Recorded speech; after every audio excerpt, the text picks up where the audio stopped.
Muy buenas tardes, compañeros, compañeras docentes que se juntan a esta transmisión del día de hoy, en la que vamos a continuar hablando un poco de lo que estábamos trabajando el día de ayer, acerca de los proyectos educativos. Primero, la participación de padres es importante para crear una cultura participativa, estableciendo hábitos de participación, cultura participativa en general. Estamos hablando de la importancia de la participación de los padres como sociedad, o sea, más o menos como un objetivo macro, ¿verdad? También es importante ofrecer y animar a los docentes a utilizar técnicas de participación que potencien la implicación y el acercamiento de las familias a la escuela. Es exactamente lo que estamos haciendo en esta charla, viendo posibilidades, viendo cómo podemos hacer que los padres de familia participen. Este es el objetivo que estamos cumpliendo con esta charla. Siguiente, despertar el interés de las escuelas por la utilización de metodologías más innovadoras en las que sea primordial la implicación y participación de las familias. En esto de tecnologías innovadoras, de metodologías innovadoras, podríamos incluir la tecnología, ¿no? Pero lo que yo les comentaba ayer es que la inclusión de la tecnología sería muy bueno y en muchos lugares se lo está haciendo, se está implementando participación de recursos tecnológicos en la educación, pero desgraciadamente en la gran mayoría de instituciones es muy difícil por conexión, por falta de capacitación y no solo de los docentes, sino también de los padres de familia, porque es importante que las familias conozcan los recursos con los que se trabaja, por lo que muchas instituciones están dejando de lado eso. Es importante, por ejemplo, el contar con una plataforma educativa, pero muy pocas instituciones utilizan la plataforma.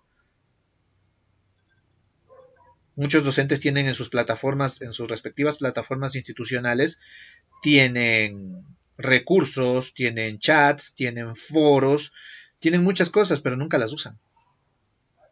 Trabajan a veces directamente con el WhatsApp, con las herramientas más conocidas. Y eso no está mal.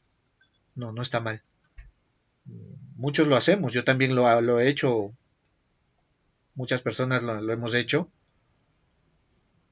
Pero es preocupante tomando en cuenta que hay una inversión de por medio que no se está utilizando. Entonces, ¿qué decía yo ayer? El día de ayer yo decía que obviamente eso es importante irlo motivando, irlo utilizando cada vez de una manera cada vez más profunda, pero no se puede abandonar así de manera abrupta el material impreso. No se puede. Sin material impreso no se puede trabajar. Los recursos online se tienen que ir implementando poco a poco, trabajando, haciendo experimentación, por el hecho principalmente de que a veces la conexión de los estudiantes suele ser limitada, suelen haber muchas personas conectadas y eso hace que sea difícil eh, tener al mismo tiempo el Teams de la plataforma Teams de la clase abierta y una página web en la que tenga un recurso online. Si a veces ni siquiera los datos del computador o del teléfono no suelen alcanzar para estar conectado en la plataforma Teams. Entonces, en ese sentido, resulta muy difícil trabajar simultáneamente con la plataforma de conexión de clase sincrónica y al mismo tiempo con material online. Por lo que, repito, es indispensable el trabajo con la, el material impreso, los libros más que nada. Trabajar conjuntamente, familia y otro objetivo de la participación de los padres es trabajar conjuntamente, familia y escuela, dada la importancia de ambos contextos en la educación en el desarrollo íntegro de los niños. Este es como un objetivo bastante general, bastante obvio. Todos sabemos que la mitad de la educación corresponde a la escuela, la otra mitad a la casa. Unos dicen que el 70% corresponde a casa, al hogar. Sí, es importantísimo, ¿verdad? Fomentar una comunicación fluida entre ambos contextos para que puedan ayudarse mutuamente en la labor educativa. La falta de comunicación fluida genera muchísimos problemas. Porque, por ejemplo, existen normativas creadas por la institución o por el docente al inicio de la clase, al inicio del año lectivo, que muchos padres de familia no se enteran, no conocen. Y eso genera muchos problemas en la comunicación. ¿Cómo resolvemos esto? O sea, realmente las normas que se apliquen, que se establezcan al inicio del año lectivo, deben ser respetadas al 100%. Si yo no respeté una norma un día, es como en clase, ¿no? O sea, estoy dando pie a que si es que yo, por ejemplo, no aplico la normativa con un estudiante que, pensando por ejemplo en clase presencial, con un estudiante que quebranta el código de convivencia de algún modo, no le aplico la normativa, estoy dando pie para que otros estudiantes también lo hagan. Entonces todos sabemos que las normativas del código de convivencia deben cumplirse al pie de la letra para evitar precisamente este irrespeto a las normas. Lo mismo pasa con las normas de clase, con padres de familia. Si yo establezco que el horario de recepción de preguntas, de, de pruebas es de tal hora a tal hora, y me salgo de ese horario para recibir, estoy dando pie a que cualquiera lo haga. Cualquier padre de familia, estudiante puede escribir o pueda mandar información fuera del horario. Entonces, bueno, existen circunstancias en las que los padres suelen decir, no, es que no he podido por esto, los estudiantes dicen es que no he tenido conexión, y son circunstancias que son, claro, son respetables, pero nunca perdamos la idea del respeto que se debe tener a la normativa que nosotros como docentes establecimos al inicio del año lectivo. Implicar a toda la comunidad educativa en las decisiones de vida del centro, estableciendo así una escuela democrática. Es otro objetivo bastante general, ¿verdad? Mejorar el rendimiento de los alumnos a través de la participación familiar. Esto es clave. Esto es clave porque la participación familiar es la que hace que la comprensión lleve al desarrollo de la destreza. El desarrollo de la destreza no se da solamente con la comprensión. Y a la comprensión, bueno, obviamente la comprensión puede garantizarse directamente desde el docente. No es lo ideal, pero se puede hacer. El docente por sí solo puede garantizar la comprensión del estudiante con una buena explicación, con un buen video, con un buen recurso educativo. Pero no puede garantizar el desarrollo de la destreza porque eso implica estar ahí todo el tiempo. Pensemos, por ejemplo, en una destreza deportiva. Si yo soy profesor de fútbol, puedo garantizar que el estudiante comprenda bien las reglas del fútbol, pero no puedo garantizar que desarrolle la velocidad ni la destreza de manejar el balón si no estoy con él practicando todos los días. La práctica se hace todos los días. ¿Quién está entonces con el estudiante todos los días practicando? Los padres. El desarrollo de la destreza tiene que, bueno, solo pueden garantizarlo los padres, bueno, solo pueden garantizarlo los padres y docentes en un trabajo conjunto.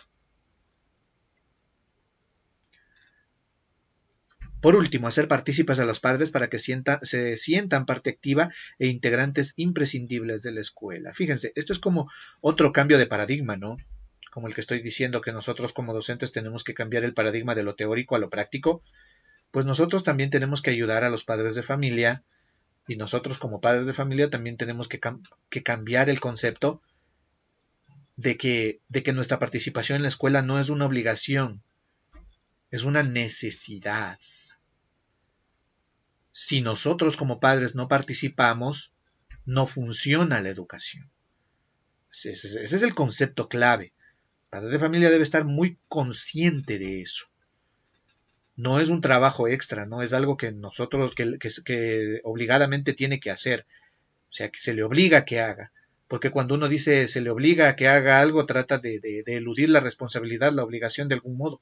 Pero cuando uno es consciente de la importancia de lo que uno tiene que hacer, no elude la responsabilidad. Es más o menos lo que se plantean en los coaching motivacionales cuando hablan de ponerse la camiseta. Empresas donde trabajamos suelen decirnos a nosotros, tienen que ponerse la camiseta, corresponde a eso, ¿no?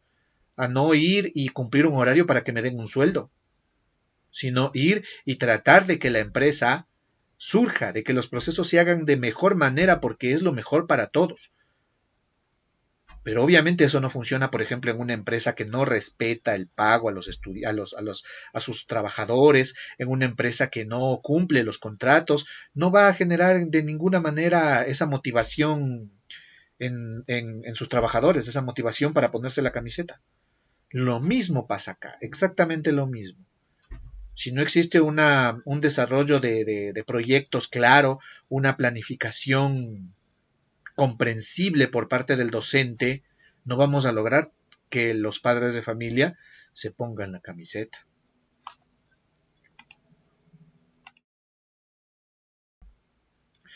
Bien, entonces esto que acabamos de hablar estos momentos es más o menos los objetivos, el porqué de la participación de los padres, ¿verdad? ¿Qué estrategias podemos nosotros utilizar? Pensemos ahora en eso, en qué estrategias nosotros podemos utilizar para hacer que los padres participen. Digamos algunas estrategias de manera muy general para luego partir a los ejemplos. Puede ser, por ejemplo, con charlas de integración. Claro, eso es algo que todos lo hacemos. ¿Sí? Las famosas sesiones de padres de familia, ¿no? La idea es en estas charlas ir inculcando este principio de participación, de ponerse la camiseta. Todos los docentes podemos hacerlo, todos lo hacemos realmente. Esto es algo que todos hacemos siempre, ¿no? Actividades de aula, en este caso sería actividades de aula en casa, obviamente, en las que la participación sea imprescindible, por ejemplo, en la construcción de historias familiares o de trabajo con con las actividades que el estudiante hace normalmente en casa. ¿Sí? Por ejemplo, construir una historia familiar, tema de actividad en la que el niño puede empezar a conocer el entorno de los aspectos en los que del, del, de los aspectos que comparte con los integrantes de su familia, la situación familiar, trabajo de los padres. Hay muchas formas de hacer esto, de realizar actividades de casa con implicación de temática curricular. Una de las más comunes actualmente es, por ejemplo, el trabajo, todos los trabajos que tienen que ver con limpieza. Lavar los platos, lavar la ropa, ordenar la habitación, todo eso, relacionándole con la temática de protocolos de bioseguridad, que es una temática que todos los docentes de todas las materias actualmente tenemos que trabajar todo el tiempo. Claro. Esa es la manera más sencilla de desarrollar proyectos que tengan que ver con esto, ¿no es cierto? Con las actividades de casa, actividades de limpieza relacionadas con los conceptos de los protocolos. La temática, ¿dónde está? En los protocolos de bioseguridad. La práctica, ¿dónde está? En las actividades que el estudiante haga en casa. ¿Qué más podemos hacer? Cuidado de mascotas y de plantas en casa. Siembra, eh, cuidado de animales, relacionado con la biología, con las ciencias naturales en los jóvenes, en los estudiantes de la básica elemental y media y superior, con biología en el caso del bachillerato, donde nosotros podemos explicar, no sé, cuestiones de botánicas, cuestiones de, de la biología animal y hacer que estas cuestiones sean experimentadas en casa, en el cuidado de las plantas o en el cuidado de los animales. Actualmente está muy de moda los huertos caseros, que son una oportunidad de oro para trabajar este tipo de temáticas. Otra forma sería, por ejemplo, la atención de negocios familiares relacionada con la materia de emprendimiento y gestión. En el caso, por ejemplo, de estudiantes que no tienen negocios familiares, pues se puede hacer simulacros. Simulacros de cómo hacer un emprendimiento, de cómo hacer un negocio familiar, un negocio personal también. Los jóvenes de bachillerato no necesariamente tiene que ser un negocio familiar, puede ser un negocio personal. Otra forma sería, por ejemplo, la preparación de alimentos relacionada igual con las ciencias naturales y con la química, más que con la biología. Sí, hay muchas formas de experimentar con la comida, con la preparación de alimentos, de hacer experimentación química. Si nosotros buscamos experimentos químicos en preparación de alimentos, vamos a encontrar cientos de tutoriales en YouTube. Otra cosa, haciendo un pequeño paréntesis aquí, que algo que me han dicho, que vi que estaban preguntando algunos docentes, es que, por ejemplo, yo propongo mucho esto de utilizar videos de YouTube, tutoriales, páginas web, pero muchos docentes dicen que en sus instituciones les exigen que la clase sincrónica no sea con video, sino con presencia del maestro hablando ahí en clase. Y yo me pongo a pensar y digo, ¿cuál sería la razón para esto? Para que se exija esto? Bueno, lo único que se me ocurre es que la autoridad institucional lo que está intentando es evitar que el maestro eluda su responsabilidad, ¿no? Claro, o sea que el maestro en hora de clases, en lugar de dar clases, ponga videos y no, y no sea parte de la clase. Bueno, tratar de evitar eso, obviamente que sí, es un trabajo de la autoridad y es algo muy justificable, pero yo no creo que sea muy justificable el que se le niegue al profesor la posibilidad de trabajar con tutoriales. Si hay tantos en Internet, y el hecho, por ejemplo, de promover los tutoriales a los estudiantes en YouTube es algo muy, muy constructivo, porque los jóvenes ahora pasan mucho tiempo en YouTube, muchísimo tiempo. Y la mayoría de tiempo pasan en páginas de youtubers que en muchos casos, en la mayoría de casos, no aportan nada constructivo. Entonces, si yo, por ejemplo, no puedo deshacerme de esa cultura del YouTube, de los estudiantes, de ver a YouTubers, no puedo deshacerme de eso. Pero sí puedo motivarle a que vea ciertos canales o ciertos videos que resulten constructivos en cierto sentido. Claro. Y lo mismo puede hacer con redes sociales, ¿verdad? Entonces, yo personalmente no estoy muy de acuerdo con docentes, perdón, con autoridades institucionales que prohíben la utilización de videos en clase sincrónica. No, no, yo creo que debería utilizarse y abogo porque se lo haga. Utilizarse la mayoría de videos que sea posible. Otra forma de hacer este tipo de actividades que estábamos hablando es, por ejemplo, relacionar las mingas o reuniones de barrios o de condominios con los estudios sociales.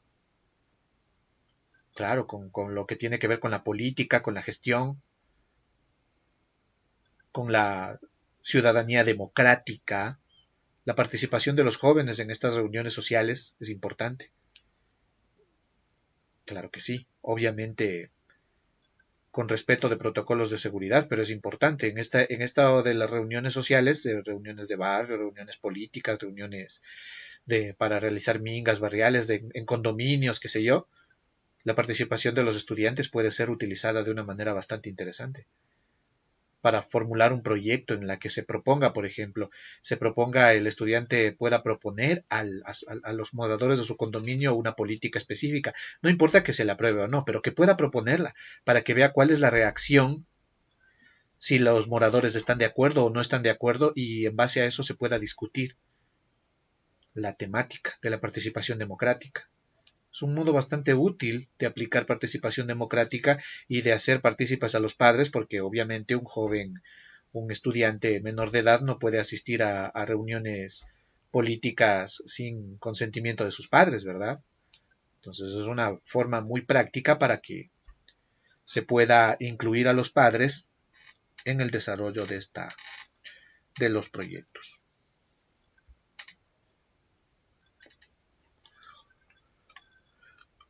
Bueno, y obviamente actualmente no, aquí tengo algunas otras opciones que tienen que ver ya más bien con la participación de padres en circunstancias presenciales, ¿no? Los programas, las días de la familia, actos deportivos, culturales que actualmente no podemos realizar por el hecho de estar en educación a distancia, pero se puede generar, por ejemplo, grupos interactivos de padres y madres donde se fomente el diálogo específico en ciertas circunstancias. Los grupos de WhatsApp o los grupos de Telegram son tan fáciles de crear que nosotros podemos crear uno para una actividad educativa.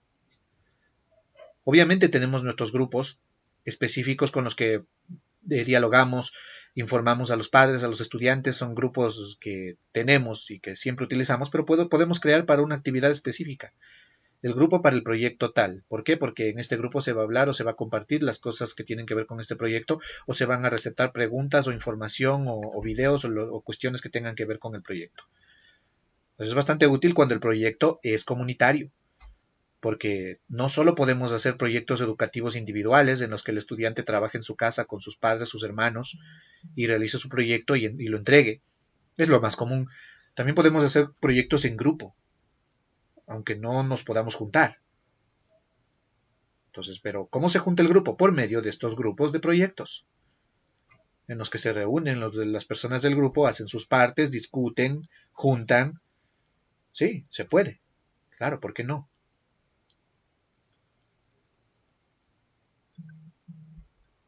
Entrevistas, encuestas, tutorías, todo eso. Bueno, la cuestión con las tutorías es lo que bastante ya hemos trabajado, pero por ejemplo, el trabajar con entrevistas y sobre todo con encuestas es algo que nosotros podemos hacer constantemente. Las encuestas en este caso, no estoy hablando de encuestas como metodología de un proyecto específico, en el que yo le digo a un estudiante, a ver, vamos a hacer un proyecto en el que vas a hacer una encuesta a tu familia o a tu barrio sobre tal tema. Es un proyecto en el que yo utilizo la encuesta, pero no me refiero a esos. Me refiero a encuestas de participación de padres en las que yo hago encuestas a los padres para recolectar información específica que luego es publicada en los mismos grupos de padres. Eso es bastante útil. Cuando, por ejemplo, hay alguno, digamos que tenemos un grupo en los colegios fiscales, los grupos de padres suelen ser de hasta de 50, 60 personas. Digamos que tenemos un grupo de 50 personas. Establecimos las reglas y digamos que hay algunos que no están de acuerdo con las reglas. Y en nuestro grupo tenemos un grupo para compartir ideas y tenemos un padre que protesta por ejemplo, por el uso de un material impreso específico. No quiere participar del uso de este material.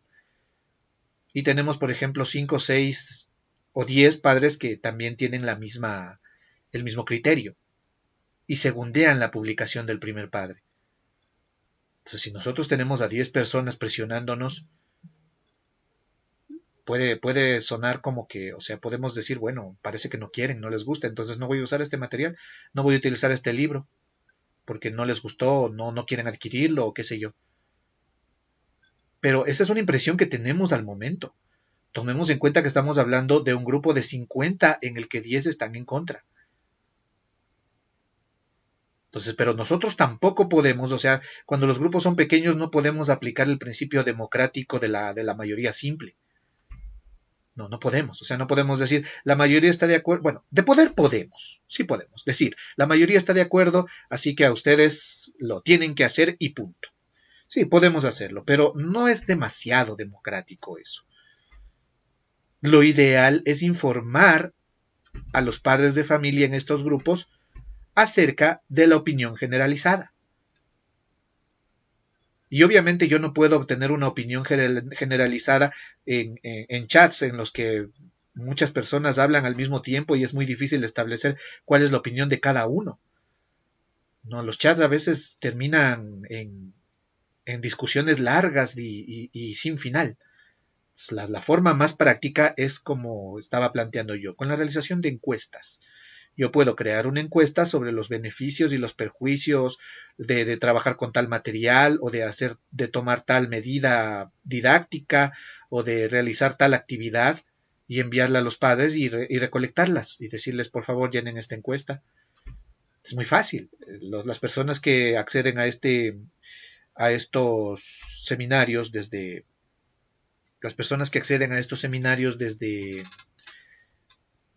llenando el formulario se dan cuenta que nosotros ahí utilizamos el formulario de Google Docs. No es de Google Docs, perdón, me equivoqué. Es de Google Forms, perdón. Entonces, utilizamos este formulario, yo utilizo este formulario de Google Forms, creo unas preguntas y las envío y luego a mí recepto todas las respuestas y ahí en el mismo Google Forms me aparece inclusive los pasteles analíticos de las respuestas, cuando son respuestas obviamente cerradas. Yo puedo tener ahí a la opinión mayoritaria y proponerle a los padres diciendo, a ver, fíjense, esto se opina, esto, para que haya una comunicación constante y, y no llegue una información abrupta que a algunos les disguste.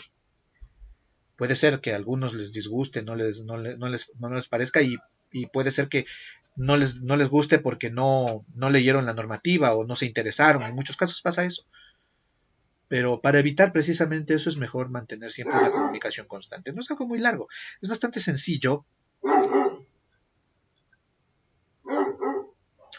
Es bastante sencillo realizar eh, estas evaluaciones, estos formularios en Google Drive. ¿Sí? Pues existen muchas otras, en Edmodo también hay como, existen muchas formas. La de Google Drive es la más sencilla. Sobre todo por el hecho de que cuando nosotros en nuestro smartphone tenemos las cuentas de Facebook, de Instagram, de qué sé yo, de WhatsApp, todas esas, suelen sincronizarse con la cuenta de Google. Los contactos se sincronizan con la cuenta de Google. Y nuestras formas también se sincronizan con las formas, me refiero a los formularios, se sincronizan con la cuenta de Google y es muy fácil enviarlas directamente a los grupos de WhatsApp y tener todo organizado directamente en el smartphone. Por aquí también me dicen que, bueno, obviamente yo estoy hablando, quiero aclarar eso, ¿no? Me comentan por aquí que no es solo, que no suele ser solamente el problema de la falta de comunicación desde padre a docente, sino también al revés, de docente a padre. Sí, claro que sí. Pero, por ejemplo, eso también es un problema, claro. Pero la orientación de esta charla se va hacia el docente por el hecho de que estamos hablando de la creación de un grupo en la que un docente tiene que trabajar con 30 a 50 padres de familia. O sea, esa es la orientación. Ahora, también se puede hablar, en cambio, desde la orientación de 50 padres de familia hacia un solo docente. ¿Cómo podríamos, digamos nosotros, a ver, supongamos que yo me cambio de orientación y me coloco acá y digo, ¿cómo podríamos nosotros como padres generar una comunicación más eficiente con el docente? Entonces ahí las ideas cambian, obviamente. Ahí las ideas cambian. Ahí yo no puedo decir tengo que crear un grupo, no, porque yo soy parte del grupo. Pero lo que sí necesito para hacer eso es mantener, o sea, tengo que tener la conciencia de que la comunicación constante es primordial. Es primordial. Y sí, tenemos razón cuando decimos que a veces el docente no comunica. Sí, es verdad. El día de ayer nomás decía que existen, en muchos casos existen los docentes que a veces, al no poder comunicarse, como les contaba yo, que conocí a alguien que al no poder comunicarse, una profesora de un sector rural, que al no poder comunicarse con todos los padres de familia, decidió todos los lunes ir a entregar a la casa de cada estudiante el material de trabajo. Yo digo, eso es admirable. No digo, tienen que hacer esto, ¿no? Porque en muchos casos no se va a poder. Pero en otros casos, por ejemplo, hay muchos docentes que tienen la misma circunstancia y simplemente al no poder comunicarse no lo hacen. Es que no me contestaron o es que no. Bueno, en realidad agotamos, como docentes, agotamos todos los canales posibles para comunicarnos con el padre. Pensemos en eso. O solo nos cansamos de llamar. O sea, lo que estoy planteando ¿es nuestra culpa por no buscar la manera de comunicarnos? ¿O es culpa del padre de familia por no interesarse en comunicarse? No es la función, no es la intención aquí encontrar quién es el culpable. O sea, decir, no, es culpa de él. No, no, no. La intención de este ejercicio es tratar de encontrar qué parte puedo yo solucionar. No culpar a nadie más, sino decir, en esta parte yo podría hacer algo más para resolver el problema comunicativo. Yo como padre podría hacer algo más para resolver el problema. O yo como docente podría hacer algo más para resolver el problema. Entonces, como decía, esta charla está orientada al trabajo del docente, ¿verdad? O sea, de cómo el docente podría hacer para comunicarse. Y todas estas estrategias que estoy planteando son estrategias que el docente puede aplicar para comunicarse con el padre de familia. Y esto que me dicen me deja muchas ideas sobre, por ejemplo, la realización de una charla orientada directamente al padre con estrategias para que el padre de familia pueda acercarse a la institución cuando no se puede. O sea, colocándome como padre de familia y decir, bueno, yo no tengo hijos, ¿no? Digo, de pasito, pero colocándome como parte del conglomerado de padres de familia y decir, a ver, nosotros, ¿qué podemos hacer? ¿Qué estrategias podemos generar para mejorar nuestra comunicación con la institución? ¿Sí? Bien, es algo que haremos para después. ¿Sí? Ya está planteada la idea y la vamos a hacer. En muchos casos al padre de familia, por ejemplo, también me dicen por acá, aprovecho estas pequeñas pausas para también revisar qué es lo que me dicen, que en la mayoría de casos, o sea, bueno, en realidad no quisiera entrar en la polémica directamente de cuál es el caso de mayor incidencia, si el de los docentes que no establecen una comunicación eficiente o el de los padres que no se comunican a pesar de que tienen los canales para hacerlo. Y no me gustaría abrir una polémica aquí. ¿Por qué? Porque en realidad no es que uno de los dos lados tenga la razón. En ambos lados existen muchas dificultades, muchísimas y terribles. ¿Sí?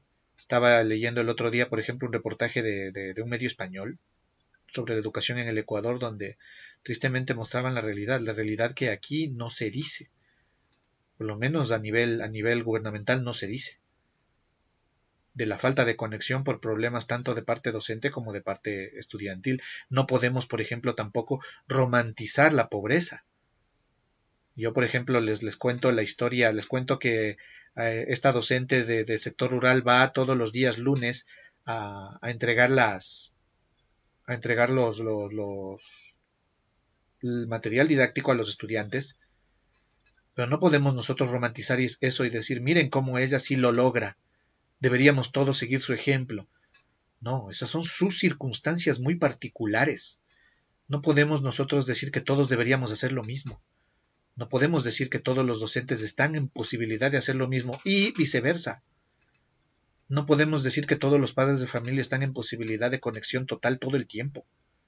En el caso de los sectores rurales, por ejemplo, donde los padres de familia trabajan en el campo, la conexión de padre de familia con el estudiante, la participación del padre de familia, del padre y madre de familia en los proyectos es casi imposible, porque su trabajo no lo permite. Y yo digo en el sector rural, en el sector urbano también. No se puede. Y no podemos decir, o sea, es que no quiere. No, no. Eso es un error de tipo que ahorita en estos momentos es un error que se explota demasiado a nivel político, en la campaña política. El hecho de que tal persona no lo logra porque no quiere, porque no pone esfuerzo, ¿no? Eso es un error brutal, decir esas cosas tan abiertamente. Que existen los casos en los que en realidad no hay interés, no, sí, es verdad, existen esos casos, pero no podemos generalizar y culpar a un sector de la sociedad de la situación. No podemos generalizar. Es algo absurdo la generalización en este sentido. Lo importante aquí es que el docente, por ejemplo, para que exista una buena comunicación con los padres, debe haber obviamente una planificación, bueno, más que planificación, un horario de atención con padres de familia, en el que se establezca, el docente puede establecer cuáles son los horarios en los que se atiende. Ahora, por ejemplo, otra cosa que me preguntan acá. Sí, a mí me gusta esto de contestar preguntas en medio. Hasta ahora no he podido mostrar los ejemplos, ya los voy a mostrar. No se preocupen, compañeros. Ya voy a mostrar los ejemplos, pero sí quisiera responder algunas de las dudas que tenemos aquí. Por ejemplo, eh, por un lado me dicen que los padres de familia no suelen respetar el horario. Entonces, la respuesta obvia ahí es que el docente tiene que hacer respetar el horario, no responder preguntas fuera del horario que estableció para clase asincrónica o para preguntas de padres de familia, como se haya organizado. Entonces ahí viene una pregunta bastante interesante. Lo que pasa, me dicen por acá, es que las autoridades suelen exigir al docente, suelen exigir al docente que conteste preguntas o que envíe información fuera del horario. ¿Por qué? Porque eso sucede obviamente porque el padre de familia, al ver que el docente no le contesta, puede ir directamente a la autoridad y la autoridad va donde el docente con este problema. Sí, eso también es bastante común. pero es necesario, es imprescindible que para evitar esto, desde el principio del año mismo, los horarios establecidos por el docente sean refrendados por la autoridad. La autoridad no puede ser parte, o sea, no puede pasar por encima me refiero a la autoridad institucional, ¿no? No puede pasar por encima del docente. No, pues si ya se estableció el horario, tiene que cumplirse. Cuando existe una normativa bien escrita y bien clara, no deberían haber estos. Obviamente los hay, pero con una normativa clara, tal vez no digamos que no, que vamos a hacer desaparecer estos problemas, pero sí los vamos a poder reducir en cierto modo. Bueno, aquí tenía algunas otras cosas que quería ampliar, pero vámonos directo más bien a los ejemplos. Aquí tenemos una planificación. Ahí está. Bien, aquí está. Tenemos una planificación. Esta planificación es hecha a partir de las actividades que están en un proyecto que está colgado en la página Recursos 2, que se llama Proyecto de Nutrición, Proyecto Nutrición. Esta planificación toma el objetivo, los valores, el acercamiento socioemocional directamente de este proyecto, y las actividades que están aquí son actividades propias de este proyecto. Es más, ni siquiera se han copiado las actividades. Miren lo que dice aquí. Aquí únicamente dice completar la rutina del pensamiento según las indicaciones expuestas en la ficha de trabajo Proyecto de Nutrición. Es una planificación para que el estudiante trabaje con ese proyecto. Como les comentaba ayer, nosotros podemos utilizar los proyectos propuestos por el ministerio, claro que sí. Esto es lo que estamos haciendo, lo que se está haciendo aquí, utilizando el proyecto directamente del ministerio.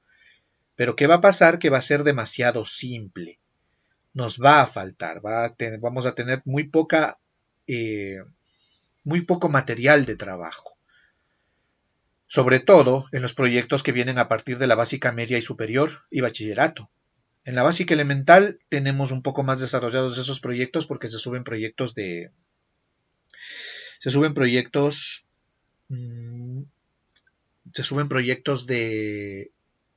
perdón, se me fue la idea por estar, es que estoy al mismo tiempo viendo los comentarios que hacen los profesores para ver si hay alguno que pueda incluirle directamente en la temática. Decía que en segundo, tercero y cuarto de básica, en la básica elemental, los proyectos son más complejos, más completos. ¿Por qué? Porque tenemos un proyecto por cada uno de los años. Pero a partir de la básica media, superior y bachillerato, tenemos un proyecto para todo el subnivel, lo que implica que va a ser muy insuficiente. Entonces, lo que decía yo también es que estos proyectos los de la página Recursos 2, están diseñados para ser trabajados exclusivamente sin participación del docente, cuando no hay conectividad en ningún sentido. Aunque inclusive en ese caso resultan todavía ineficientes, insuficientes más que nada. Entonces, ¿qué hemos hecho aquí? Hemos trabajado directamente con ese proyecto y aquí en la propuesta del docente está únicamente trabajar el proyecto. Entonces tenemos completar la rutina del pensamiento, leer el texto de la Organización Mundial de la Salud, observar los afiches del ministerio, todo eso está ahí. Acá dice, realizar una investigación relacionada con la nutrición en base a los siguientes temas. Hábitos saludables, alimentos nutritivos de la localidad, problemas alimenticios, y al final dice, lee el texto influencia de las modas en la concepción de la imagen corporal, que se encuentra en la misma ficha, y realiza las actividades reflexivas planteadas. Las actividades planteadas en la ficha del proyecto nutrición. O sea, todo esto de aquí, todo lo que tenemos aquí son actividades propias del proyecto. No hemos aumentado absolutamente nada. Entonces tenemos, este ya es un bonito material como materia prima para empezar a trabajar. Tenemos los contenidos, destrezas, indicadores que también son del mismo proyecto. Una pregunta que me hacen por ahí, me dicen, en el proyecto de Recursos 2 solo se indica el objetivo, pero no se indica la destreza. O sea, no la puedo copiar. ¿Dónde está esa destreza? Pues bien, veamos el objetivo. Si el objetivo dice, veamos acá. El objetivo dice, los estudiantes comprenderán que el funcionamiento del cuerpo humano se relaciona con la adecuada alimentación. Este es uno de los objetivos que teníamos en los 7 cuadritos que veíamos ayer, los cuadritos del currículo priorizado. Son solo 7. Busquemos este objetivo en cuál de esos cuadritos se encuentra. No me lo sé de memoria. Supongamos que está en el cuadrito número 5. supongamos. Entonces voy al cuadro 5 y ahí están las destrezas, los indicadores, inclusive están otros contenidos que yo puedo utilizar para completar mi planificación.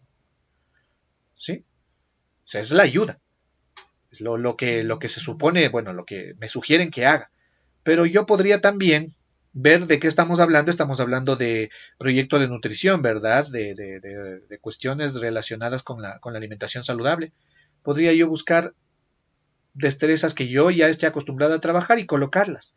No es que tengo que colocar las mismas. Nadie me va a venir a decir, por ejemplo, este objetivo corresponde al cuadro 5 y esta destreza no está en el cuadro 5, así que está mal. No, no, no, compañeros, nadie me va a decir eso. No nos preocupemos por eso. Las destrezas podemos colocarlas las que nosotros decidamos, siempre y cuando obviamente tengan una relación directa con la temática del proyecto. Y también, obviamente, podemos adaptarlas en función de lo que requiramos, de lo que necesitemos. Entonces, ¿qué tenemos aquí? Tenemos el proyecto en el que el estudiante va a tomar la ficha y va a trabajar exclusivamente con la ficha. ¿Dónde podríamos incluir participación de padres? Fíjense, y a mí se me ocurre que podríamos incluirla acá. Realizar una investigación relacionada con la nutrición en base a los siguientes temas. Recordamos que ayer pusimos un ejemplo de química y decíamos en química, decía realizar una investigación según estas preguntas. ¿Cómo, más o menos decía, cómo es el modelo atómico de Thomson? ¿Cómo es el modelo atómico de Dalton? ¿Cómo es el modelo atómico de Rutherford? Algo así decía. Eran preguntas que el estudiante tenía que responder y dijimos que la participación de los padres podría hacerse a partir de una lectura conjunta con el estudiante de estos modelos atómicos. No que el padre tenga que estudiar, el padre o la madre de familia tenga que explicar los modelos al estudiante, no. Que se haga una lectura conjunta con criterios, por ejemplo. Pero también dijimos ayer que eso, por ejemplo, es algo que yo puedo proponer, pero que no lo vuelve imprescindible no vuelve imprescindible a la participación de los padres. O sea, si yo, por ejemplo, propongo y digo, a ver, la idea aquí es que el estudiante lea los modelos atómicos, lea sobre los modelos atómicos con sus padres. Los padres de familia van a tranquilamente pueden decir, bueno, no es imprescindible que yo lea con mi hijo, ¿no? Puede él leer, no hay problema, no es que no lo va a lograr, inclusive puede lograrlo en algunos casos hasta de mejor manera. ¿Cómo yo hago que se vuelva imprescindible? En este caso acá, por ejemplo, la investigación implica la nutrición, hábitos saludables, hábitos nutritivos de la localidad y problemas alimenticios en los adolescentes. Por ejemplo, el segundo, hábitos nutritivos de la localidad. Ahí hay una implicación no solo de los padres, sino de la misma localidad. Yo puedo, por ejemplo, hacer una investigación con una entrevista a alguno de mis familiares, tal vez a los abuelos, por ejemplo, sobre la comida que se hacía antes y la comida que se hace ahora. Aquí, esta actividad la puedo especificar para que haya participación de los padres. Aquí, en esta partecita se especifica. ¿Puedo ampliar? Claro que sí, porque como dije, estas solo son actividades de la ficha. Puedo ampliar con otras actividades y puedo ampliar inclusive el proyecto creando algo culinario con participación de los padres. La creación, por ejemplo, en esta parte de la investigación se hace la investigación de los alimentos nutritivos a mis padres o a mis abuelos, qué sé yo, a una persona que conozca, que tenga mucho conocimiento de esto de la comida, de la comida típica, por ejemplo. Luego de eso podríamos tener otra clase sincrónica en la que se socializan estas cosas, en la que cada uno explica y, por ejemplo, se propone a los estudiantes decir, a ver, vamos a intentar crear hacer estas comidas que conversaron con sus familiares y que se establezcan las posibilidades. Por eso digo en clase sincrónica, por eso es necesaria una socialización en clase sincrónica con el docente. ¿Por qué? Porque en muchos casos tal vez no se pueda. Entonces ahí también en esta segunda parte del proyecto, que sería la creación del plato, hay una necesaria implicación de los padres de familia. Acá tenemos un proyecto de educación física, en cambio. Este también es propuesto de una ficha. Aquí en este, en cambio, o sea, se ha propuesto de una ficha, pero se ha aumentado algunas actividades. El objetivo, dice, los estudiantes comprenderán para resolver problemas de la vida cotidiana. Ah, eso sí recuerdo. Eso correspondía al primer cuadro. Eso correspondía al primer cuadro de los que estaban en el currículo priorizado. Sí. Entonces nosotros vemos acá y tenemos, por ejemplo, tenemos la propuesta del docente, obviamente, a ver, aquí lo mismo, ¿no? Los contenidos, destrezas, indicadores, de dónde salen, como ya sabemos, yo ya me aprendí que esto está en el primer cuadro, deben estar en el primer cuadro. O algo que se le aparezca. Seguro que esta destreza está en el primer cuadro. Y si no encuentro una destreza de educación física que en ese cuadro que sea óptima, puedo buscar otras en la misma reforma curricular o en los otros cuadros. Esto es algo que siempre repito y que volveré a repetir las veces que sea necesario. Ninguna de las directrices para planificación es limitante. Ninguna. Yo puedo cambiar, puedo mover, inclusive podría crear mis propias destrezas. Si yo soy un buen profesor de educación física, soy profesional, ¿por qué no voy a poder crear una destreza que sé que es necesaria? O sea, crear la redacción me refiero, redactar una destreza que sé que es necesaria y que no encuentro, no la han incluido en la reforma. Tengo la libertad de hacerlo. Pero obviamente lo más sencillo es buscar las que más se acerquen y tal vez adaptarlas, moverlas para que encajen con lo que yo pretendo realizar. Esta propuesta, por ejemplo, ya está bastante complejizada. Tenemos un objetivo, construir pesas caseras para ejercitar y al mismo tiempo bailar. Qué interesante, ¿no? Tenemos inclusive una justificación, logros esperados, bastante complejo esto. Los materiales, botellas de plástico, tierra o arena, aparato, espacio, ropa cómoda. Descripción, aquí están los pasos para realizar esas pesas. Aquí tenemos todos los pasos. Y luego acá tenemos lo que decíamos, ¿no? Con las pesas vamos a empezar a aplicar, ejercicios rítmicos. Vamos a bailar, dice aquí. Practica los pasos básicos de los bailes tradicionales del Ecuador y sus coreografías. San Juanito, marimba, pasillo, entre otros. Aquí es donde yo puedo incluir a los padres. Ah, pero no todos los padres disfrutan de la música nacional. Tenemos como el cliché de pensar que porque somos padres nos va a gustar la música nacional. Sí, tenemos ese cliché y tal vez estamos equivocados en algunos casos. Pues bien, cambiemos esto. No necesariamente tiene que ser tradicionales del Ecuador, puede ser cualquier paso de baile que los familiares, los padres, las madres o quien quiera que participe en el proyecto decida. ¿Por qué? Porque también no es que todas las decisiones son del docente, también puede decidirlo el padre de familia. Entonces ellos deciden y trabajan la coreografía que los padres han decidido. Y podemos inclusive ahí generar una clase sincrónica de justificación, en la que podría, me imagino, si es que es posible, ¿no? Si no es posible, no, pero si es que es posible, se podría contar con la participación de los padres para que justifiquen la utilización del baile que escogieron. ¿Por qué les gusta este baile? ¿Por qué les gusta tal expresión artística? Pues entonces los padres de familia podrían justificar, o el estudiante mismo podría justificar en base a su discusión, a su diálogo con sus familiares, con sus padres, o con la persona que le esté ayudando, que sea parte del proyecto. Entonces, ahí tenemos un modo de generar participación de los padres, ¿verdad?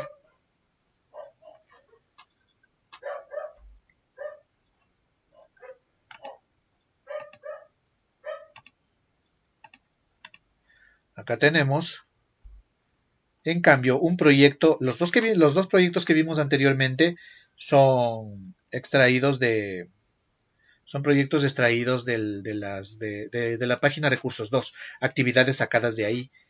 En el primero que vimos del proyecto Nutrición son actividades exclusivas.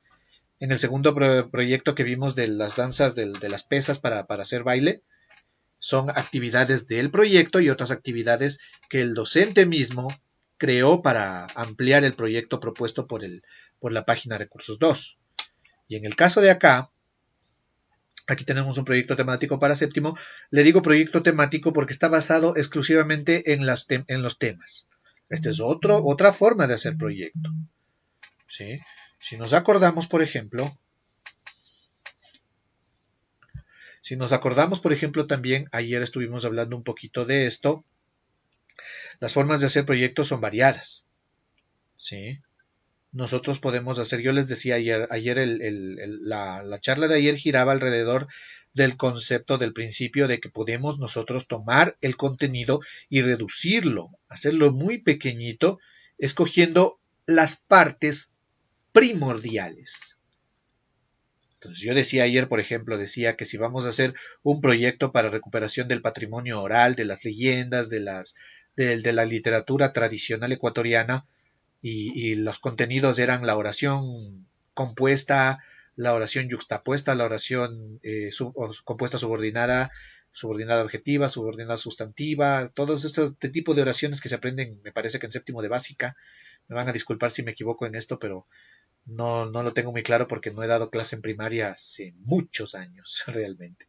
En realidad ni en secundaria no he dado hace algunos años, porque como ahora me dedico a la edición de textos se me hace un poquito difícil acordarme exactamente. Pero bueno, entonces esto de la oración compuesta les decía que se trabaja en séptimo, todas esas temáticas, y yo les decía, bueno, de todas esas, de todos esos montones de temas que yo tengo que dar en séptimo, ¿cuáles son imprescindibles para el desarrollo de la destreza?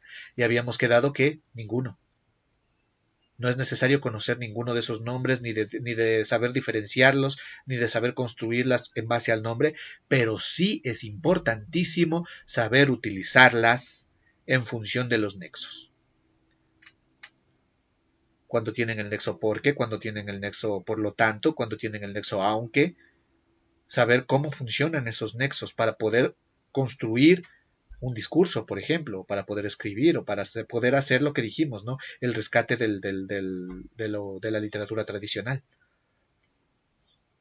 Entonces, en ese sentido, toda una temática que tal vez me tomaría, qué sé yo, unas 20 clases, la reduje y la puedo trabajar en 2 clases porque solo se refiere a nexos.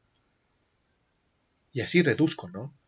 Entonces lo que yo hago es reducir la temática para poder aplicar en un proyecto y dar menos clases. Y también decía ayer que muchos docentes nos oponemos a esto, más que nada porque estamos acostumbrados a trabajar las temáticas y a suponer que toda la temática es importante en tal año.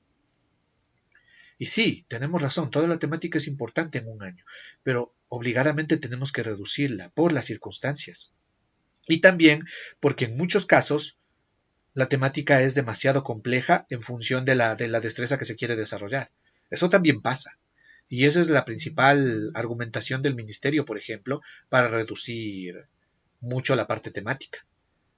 La principal argumentación, yo he analizado que la principal argumentación de los expertos, de los que realizan esta reforma curricular y todo, es que mucho de lo que se enseña no se va a utilizar.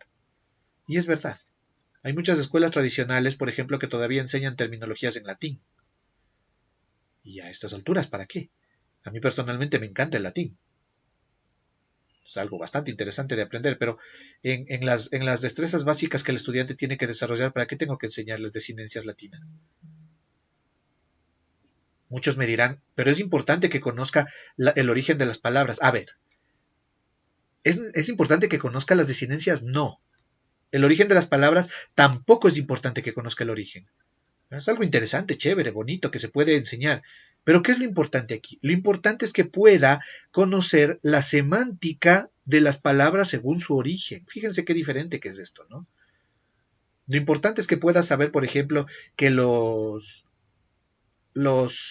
palabras que tienen el sufijo sina o lina son palabras, hablando de farmacología, son medicinas que sirven para matar alguna bacteria, por ejemplo. Ampicilina, amoxicilina, ¿sí? O sea, es como el sufijo ida, como cuando decimos homicida, suicida, parricida, es un sufijo que implica muerte. El sufijo ina implica muerte también, pero de bacterias en la medicina. Entonces nosotros tenemos que saber que el estudiante necesita conocer eso para comprender contexto, para comprender lecturas, pero todo lo anterior, la historia, la etimología, las desinencias, todo eso podríamos evitarlo y saltar directamente a la práctica. Sí, yo como profesor de lenguaje considero que es lo más obvio, lo más lógico. Bueno, todo esto como un paréntesis, ¿no? Entonces estábamos en que este otro proyecto, en cambio, a ver, decíamos que habíamos visto proyectos que son basados directamente en la página Recursos 2 y este proyecto de acá, en cambio, está basado directamente en la temática. Entonces, es un proyecto que tiene que lo que pretende hacer es trabajar a través de una temática específica, no de la página Recursos 2. Por ejemplo, y está dividido por materias, como pueden ver aquí. Tenemos lenguaje, es para séptimo de básica, lengua y literatura, matemáticas, sociales y naturales. Vamos al de lengua y literatura. La temática para trabajar es para una semana, sí, es para una semana. La temática para trabajar aquí es biografías. Entonces, como yo tengo aquí las temáticas, no las he sacado de la página Recursos 2, entonces, ¿cómo sé qué destrezas y qué indicadores desarrollar? Pues bien, yo pienso biografías y voy por ejemplo, al currículo priorizado y busco ahí un objetivo en alguno de los cuadros, un objetivo que se acerque al conocimiento de las biografías. Podría ser, por ejemplo, la diversidad, podría ser, por ejemplo, la historia. Encuentro un cuadro que tenga un objetivo relacionado y busco ahí las temáticas y busco ahí los criterios, las destrezas, los indicadores para colocarlos acá. Y empiezo a desarrollar mi propuesta docente. ¿Qué dice aquí? Día lunes. Análisis de estructura de este tipo de textos, de las biografías. Estrategia de composición breve. Estamos hablando de clase sincrónica. Claro. ¿Cuál es la estructura de la biografía? ¿Qué es una biografía? ¿Cuáles son los tipos? ¿Cómo podemos hacerla? A eso nos referimos aquí. Día martes. Identificación de información que transmite en la biografía orales y escrita su función y situación comunicativa. También es clase online. Identificación de información que transmite las biografías. O sea, una extensión de lo que dice el día lunes. Aquí tenemos algo en amarillo que vamos a ver después. Día miércoles, contrastación de información de las diversas biografías escuchadas. Ah, el miércoles ya tenemos algo práctico. Escuchar biografías y contrastar información. Esto ya puede ser, ya no en clase online, ya no en clase sincrónica, sino ya para trabajo asincrónico. El jueves, reflexión sobre la vida de los personajes y planteamiento de juicios críticos. Miren, reflexión sobre la vida de personajes y planteamiento de juicios críticos. Puede ser en clase sincrónica, claro, reflexión con el docente, o puede ser en clase asincrónica, reflexión en casa con padre y madre de familia.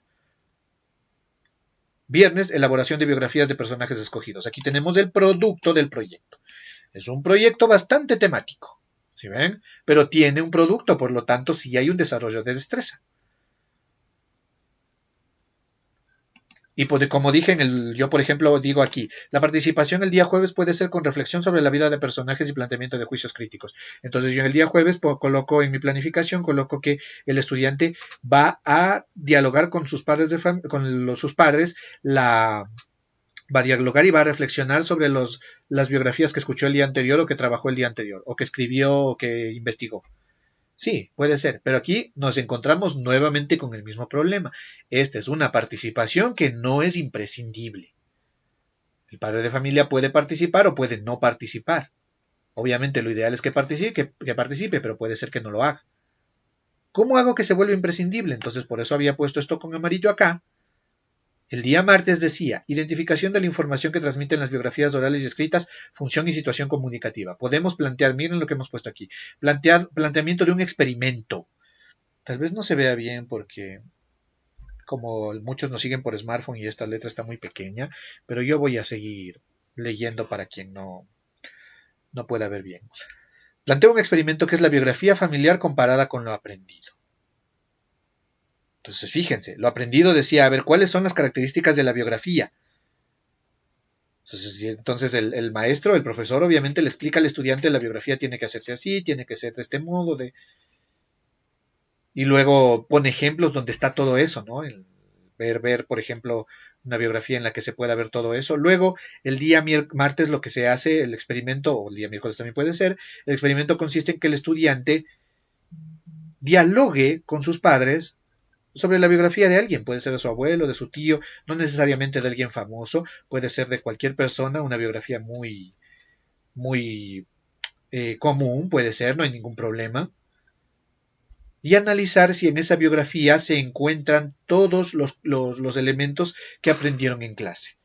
Y eso sería la temática para el jueves generar la reflexión. Entonces ahí la participación de los padres de familia se vuelve imprescindible. ¿Por qué? Porque la biografía debe ser de un familiar y los padres de familia son los que conocen las biografías de los familiares. Lo volví imprescindible. Y la reflexión del día jueves puede ser a partir de la comparación. Aquí dice que la reflexión es sobre la comparación de los personajes que habíamos visto, pero puede ser a partir de la comparación de un personaje que vimos en clases y del personaje que me contaron mis padres. Y el día viernes la elaboración de biografías también puede ser con personajes familiares. Claro. Entonces estamos haciendo que la participación de los padres sea imprescindible. Acá tenemos, por ejemplo, en cambio, el proyecto de matemáticas. Suma, restas, multiplicaciones y divisiones con fracciones combinadas. Lunes, exploración y activación de conocimientos previos con ejercicios de fracciones combinadas. Exploración previa se supone entonces que este proyecto está basado en un conocimiento que ya se dio anteriormente. Entonces no es un proyecto en el que se plantea una nueva temática, sino que se refuerza una temática anterior. Digamos que estamos iniciando a trabajar con operaciones combinadas. Nos referimos obviamente a los ejercicios aritméticos en los que hay muchas operaciones en un mismo ejercicio largo y tiene fracciones. Es un trabajo obviamente de séptimo de básica. Entonces aquí lo que se propone es la exploración de conocimientos, los martes trabajar con ejercicios que tengan sumas y restas, los miércoles trabajar con ejercicios que tengan productos y cocientes, los jueves resolución de varios ejercicios con fracciones con operaciones combinadas, combinar la suma, resta, producto y cociente de fracciones, y el viernes aplicación del conocimiento a nuevas situaciones. Bastante elemental, bastante general esto, no está explicando exactamente cuáles ejercicios se van a hacer, solo se dice que se van a hacer ejercicios, el docente debe tener los ejercicios obviamente. Pero aquí he puesto yo algo en amarillo. Problema principal, el planteamiento. ¿Por qué? Porque esto del planteamiento estamos hablando de aritmética de séptimo de básica, ¿no?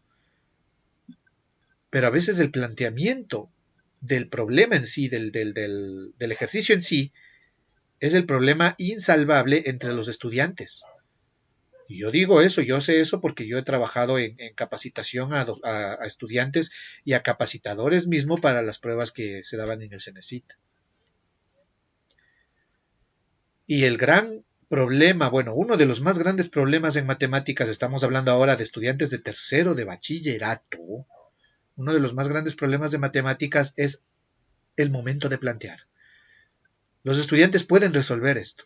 Tienen las estrategias, cogen el ejercicio y lo desagregan y lo resuelven. Saben los pasos, el procedimiento. Pero el problema es que en la prueba del CENESIT no les ponen ahí el ejercicio, no les ponen ahí el ejercicio con las fracciones planteadas. Les dicen algo así, les dicen un quinto de la población de Madagascar tiene trabajos en las que un cuarto de ellos ganan un sueldo correspondiente a la sexta parte de los ingresos de cada empresa, o sea, lo plantean como problema. Pues o sea, estoy tratando de generar un ejemplo en el que el problema se resuelva planteando una operación aritmética combinada con uso de fracciones. Es materia de séptimo de básica. Y en tercero de bachillerato no podemos resolverla. Bueno, podemos, como les dije, el estudiante puede resolverla, conoce los pasos, sabe cómo multiplicar, cómo dividir, sabe cómo hacer la operación, pero no sabe cómo plantearla, cómo convertir ese problema en una operación aritmética. Y peor aún cuando tenemos variables o incógnitas. Ahí se convierte en una operación algebraica. y se vuelve más difícil para el estudiante. Y muchos de los capacitadores me decían que es bien común que les ponen el problema a los estudiantes y se quedan mucho tiempo pensando, no saben cómo plantearlo. Hasta que el profesor les dice, a ver, para plantear tenemos que suponer esta aquí, la fracción aquí, más sobre más esta otra fracción, todo esto sobre esta otra fracción por esta otra fracción. Ya le plantea como ejercicio y en menos de un minuto todos los estudiantes lo terminan. ¿Eso qué significa? Esto significa que el problema lo tenemos en el razonamiento, en el planteamiento de un problema como un ejercicio. Entonces, ¿por qué he puesto yo esto aquí? Problema principal del planteamiento, porque es ahí donde podemos generar la participación de padres. El momento que decimos efectuar productos y cocientes, realizar sumas y restas, en lugar de únicamente trabajar con los ejercicios aritméticos, podemos plantearlos como problemas. No es necesario que nosotros los hagamos, los creemos, porque de estos problemas aritméticos en forma de problemas, obviamente sin el planteamiento aritmético, hay muchísimos en Internet.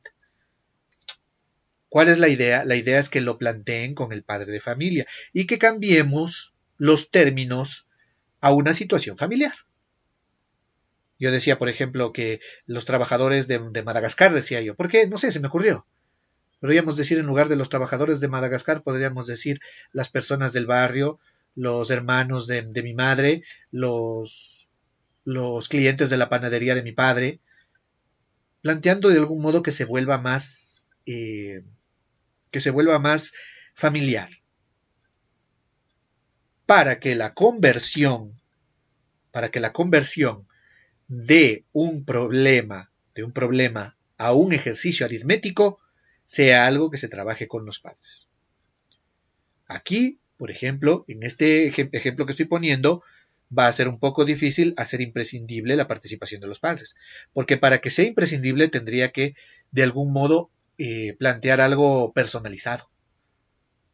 Plantear, por ejemplo, un problema directo. Sé que el estudiante tal sus padres tienen una panadería, por lo tanto yo planteo un problema personalizado para él.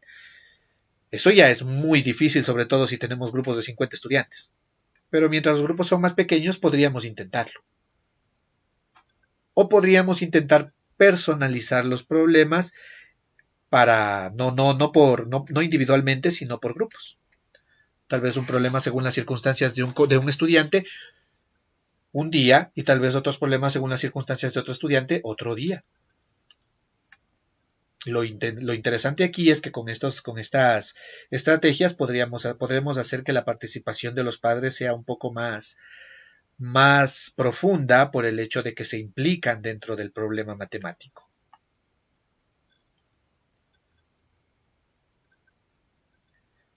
Acá tenemos en ciencias naturales, la temática en cambio es sobre los cambios fisiológicos anatómicos conductuales durante la pubertad.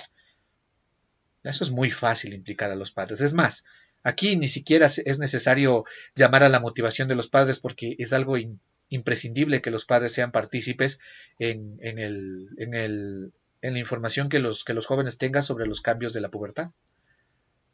Esto es algo que creo que nadie puede decir, no, esto no me compete como padre.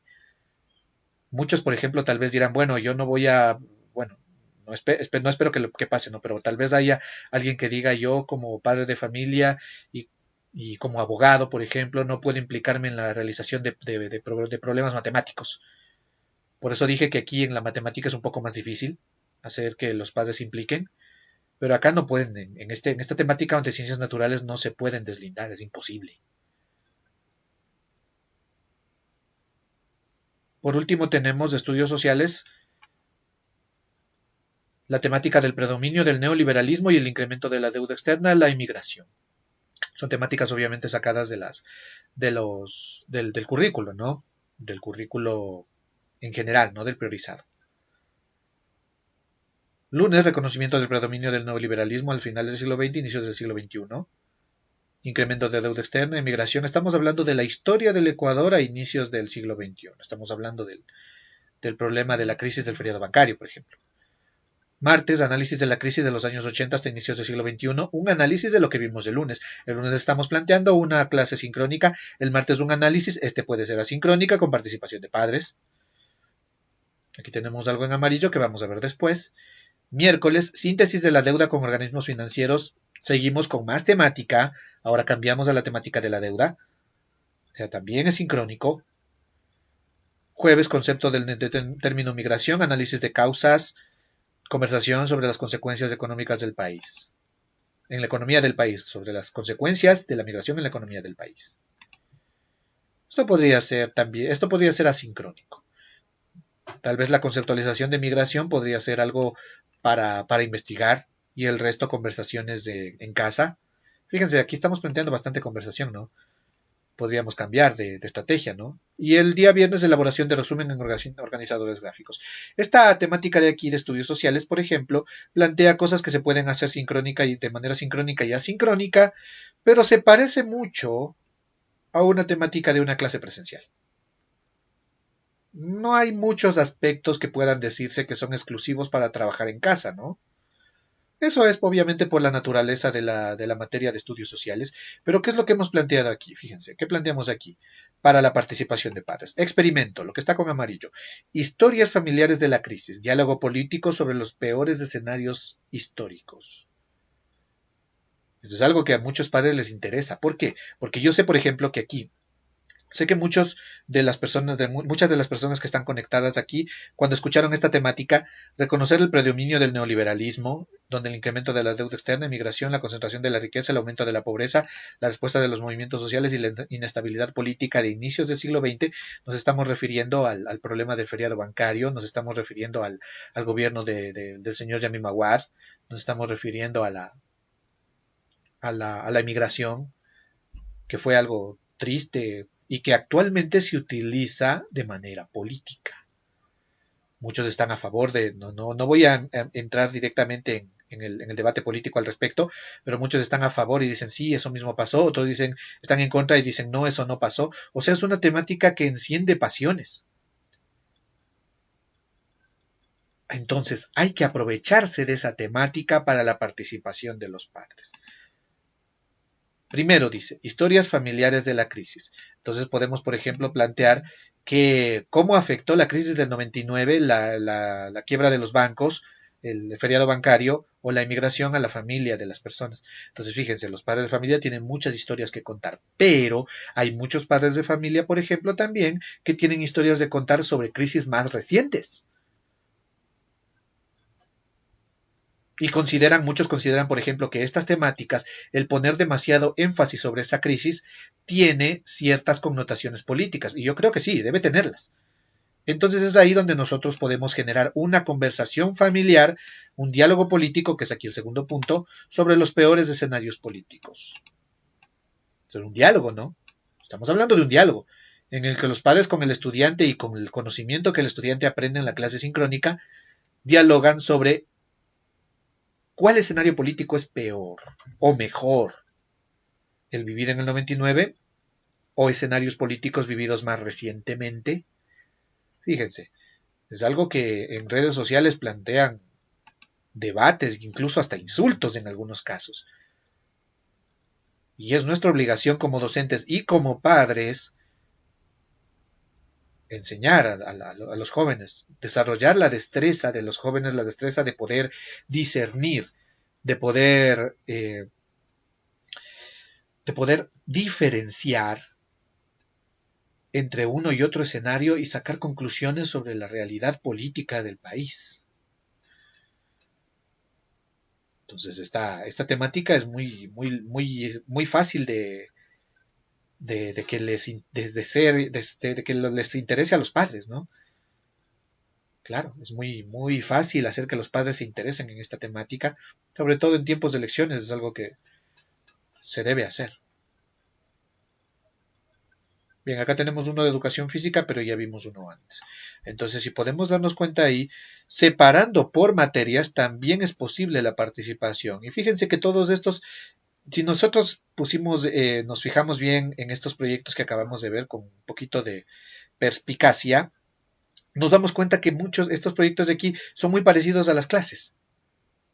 Sí, claro, o sea, no tampoco tenemos que, compañeros, compañeras, tampoco tenemos que inventarnos el agua tibia. Me refiero a que, por ejemplo, muchos de nosotros suponemos que el trabajo por proyectos implica la creación de un proyecto visual, de trabajar en casa, de hacer un emprendimiento, de hacer jabones, chocolates, de vender algo, de hacer encuestas. Sí, claro que sí. Pero muchos, por ejemplo, dicen es que no es posible hacer eso, es que mis estudiantes están muy atrasados en la temática, yo no puedo lanzarme directamente a la práctica si antes no doy las clases, entonces podemos trabajar con proyectos así, más teóricos. Vuelvo a decir lo mismo que siempre planteo, ¿no? No hay una limitante, no es limitante ninguna de las opciones que nosotros tenemos aquí. Podemos generar proyectos así, claro. El problema está en que la mayoría de nosotros optamos por este tipo de proyectos temáticos. ¿Por qué? Porque obviamente como docentes se nos hace más fácil. Pero ¿cuál es el problema con estos proyectos temáticos? Como habíamos visto, o sea, el problema que se nos plantea aquí, por ejemplo, es que pensemos en la parte primera, en la del lenguaje, las biografías. Análisis de estructura de texto, estrategias de composición breve, lunes.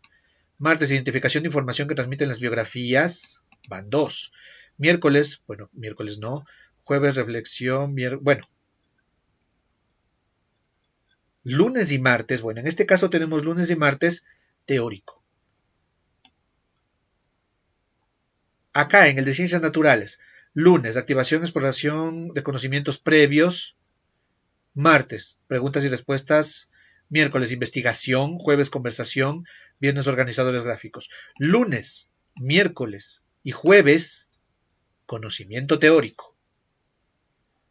Y podemos seguir analizando esto y darnos cuenta que el crear proyectos sobre cuestiones teóricas, como les dije, no es malo, es bastante útil, pero implica mucha clase presencial, o sea, en este caso, mucha clase sincrónica, mucha explicación. Y cuando no tenemos, por ejemplo, como les dije, vamos a tener 2 horas semanales de lo que antes teníamos, 6, tenemos que reducirla, toda esta temática. Hay que reducirla. Y si no podemos reducirla, digamos que tenemos uno de estos proyectos temáticos, tenemos que ver cómo enseñar a los estudiantes, cómo explicar tanta cosa. La solución, que investiguen. Sí, pero no podemos tampoco esperar que el estudiante, la mayoría del conocimiento sea investigado. No. Es bueno y la investigación es buena, pero como estrategia didáctica, no como estrategia docente. O sea, el estudiante no puede ir y investigar solo. Muchos dirán, es que la investigación es parte del constructivismo, claro, pero el constructivismo implica al docente, al educador, junto al estudiante mientras él investiga. Y no podemos estar junto al estudiante. En clase sincrónica podríamos, sí, podemos en parte, pero tampoco es muy factible. Entonces, volviendo a la idea, podemos hacer estos proyectos teóricos, pueden hacerse, se pueden hacer, no hay problema, pero nos da muchas complicaciones en la parte teórica. En cambio, en un proyecto práctico, la teoría se reduce. La teoría básica que yo necesito explicar, que yo necesito enseñar al docente, es bastante reducida. La puedo trabajar en 1 hora y las otras 4 clases dedicarnos al desarrollo del proyecto, a ver cómo están aplicando lo anterior. Puedo repetir uno de los ejemplos que yo di, el mismo ejemplo, ¿no? Que es el único que me acuerdo ahora. Bueno, ya mostré algunos ejemplos, pero por decir el de la búsqueda, el de la teoría sobre las oraciones compuestas. Me ahorro todo eso, me ahorro enseñar toda la oración compuesta, todas las yuxtapuestas, todas las oraciones compuestas sustantivas, objetivas, y me voy a los ejemplos y pongo una oración que sea una oración subordinada, sustantiva, no, subordinada, adjetiva, de objeto directo. Ya, yo como docente lo sé, pero no le explico al estudiante todo esto, sino que le digo, a ver, lee esto, ¿entiendes cómo se está utilizando el nexo? ¿Cómo el nexo en una oración subordinada sustituye al nombre? Sí, claro, lo entiendo. Por ejemplo, una oración, me pongo un ejemplo de estas oraciones, digo, La mujer salió de su casa con la persona que más quería. Con la persona que más quería. La persona que más quería está haciendo la función de un sustantivo. Podría yo decir, la mujer salió de su casa con su esposo. Pero en lugar de decir esposo, estoy diciendo con la persona que más quería. Y yo le digo al estudiante, ¿entiendes la oración? ¿Entiendes que cuando dice la persona que más quería se refiere al esposo? Sí, lo entiende. ¿Y entiendes que el esposo es un sustantivo? Claro. Bueno, yo podría explicar entonces, eso es una oración subordinada sustantiva, pero no necesito, lo único que necesito es saber que el estudiante entiende la oración y puede aplicarla. Ahora construyeme una oración parecida, y la va a construir sin necesidad de la teoría.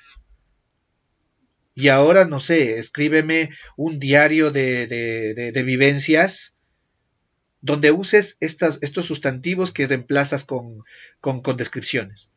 Y el estudiante tendría que hacer entonces un párrafo lleno de oraciones subordinadas sustantivas. Claro.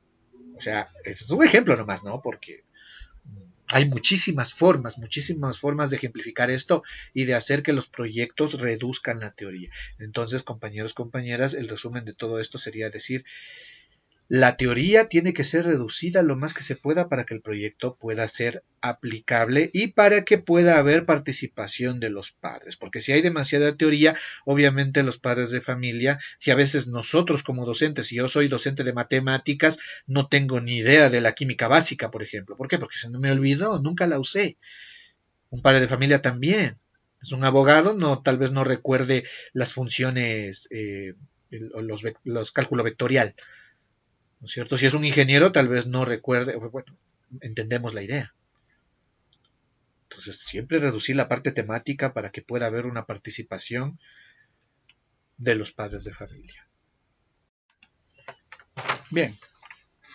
Bueno, compañeros, compañeras, en resumen, resumiendo todos los puntos vistos hasta aquí, tenemos obviamente, o sea, las principales enseñanzas, las cuestiones básicas de todo lo que se dijo.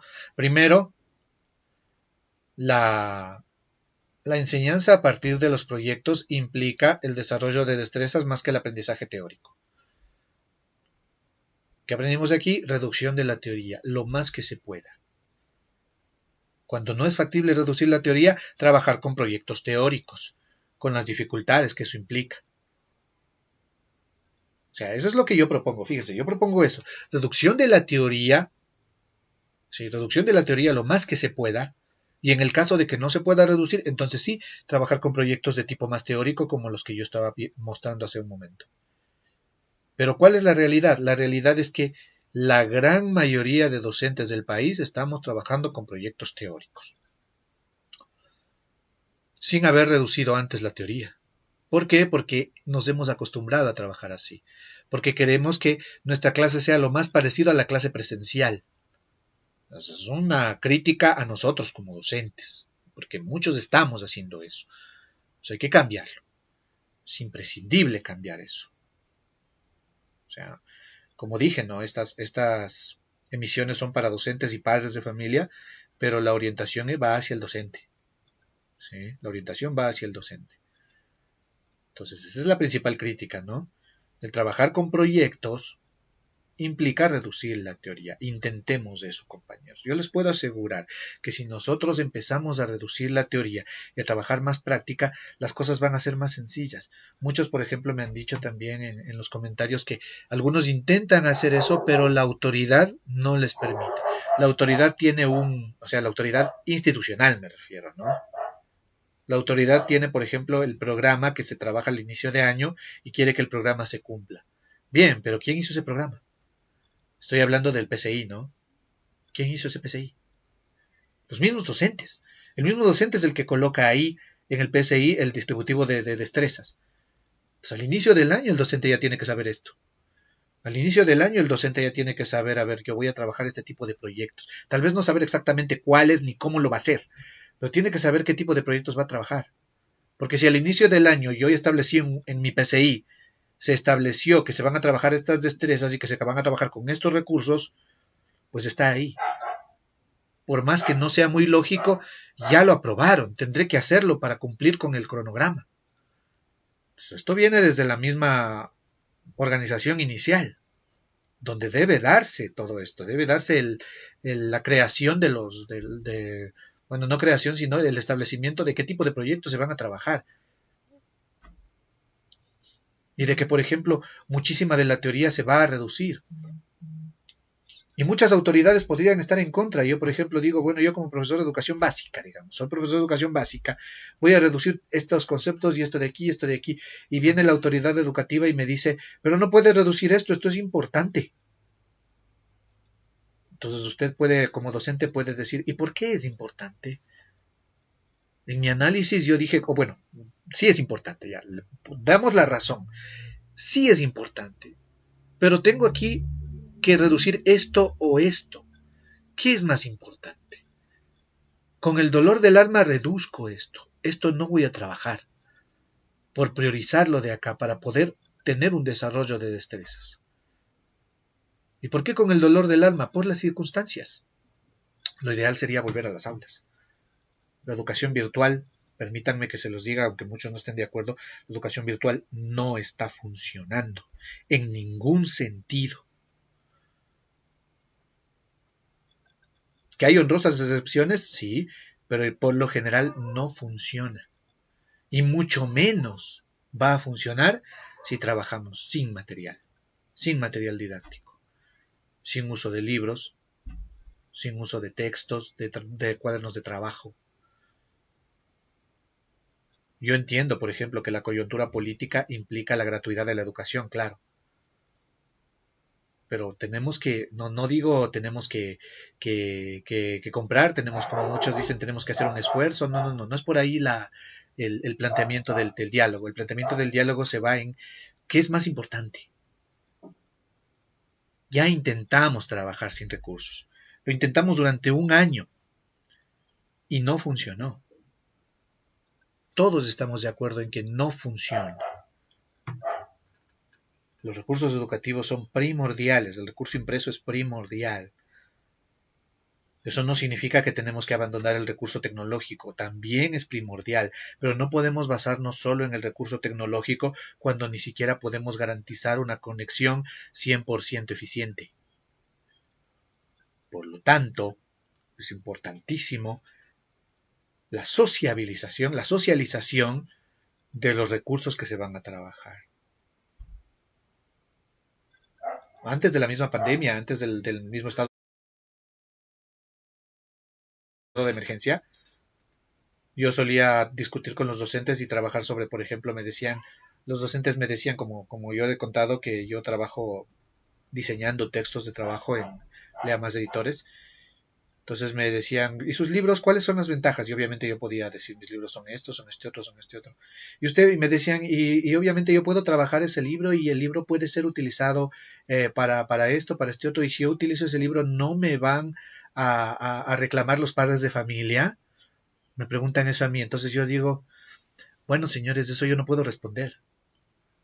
O sea, yo puedo defender el material y decir esto es lo más óptimo, pero yo no puedo saber cuáles son las circunstancias educativas de cada docente.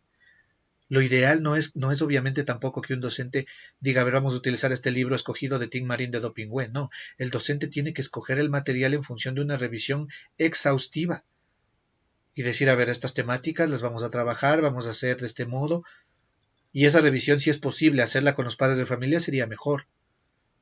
Y si no es posible, la revisión, por lo menos la socialización de las ventajas de por qué se toman esas decisiones.